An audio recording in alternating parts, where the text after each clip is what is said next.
सध्या मालिकांमध्ये काय किंवा चित्रपटांमध्ये काय ऐतिहासिक भूमिका साकारण्याचं क्रेज पाहायला मिळतंय। एवढंच नाही तर त्या भूमिकांना न्याय देण्यासाठी विविध प्रकारची पुस्तकं किंवा ग्रंथही कलाकार वाचतायत। याचं उदाहरण द्यायचं म्हटलं तर सध्याची बिग बजेट मालिका ती म्हणजे जय मल्हार।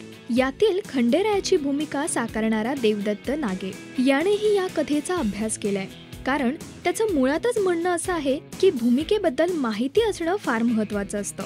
नेमकं काय म्हणायचंय हे खुद्द देवदत्ताकडूनच ऐकूया। कुठलाही कॅरेक्टर करताना त्याचा पहिला अभ्यास करावा, थोडा का होईना पण अभ्यास करावा, कारण तरच तुम्ही ते कॅरेक्टर जे आहे ते जे व्यक्तिमत्व आहे ते तुम्ही प्रेक्षकांपर्यंत पोहोचू शकता।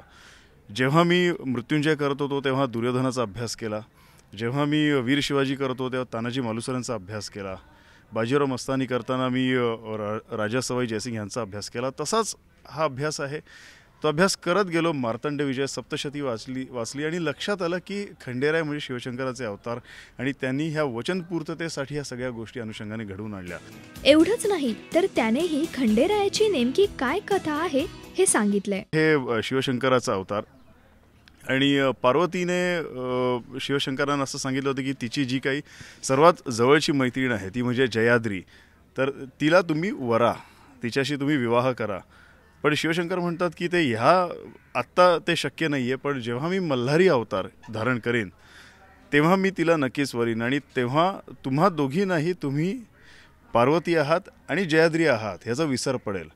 आणि तो जो अवतार आहे तो म्हणजे खंडेरायांचा मल्हारी अवतार, आणि ज्याच्यामध्ये पार्वती म्हाळसाई बनलेली आहे आणि जयाद्री जी आहे ती बाणाई बनलेली आहे।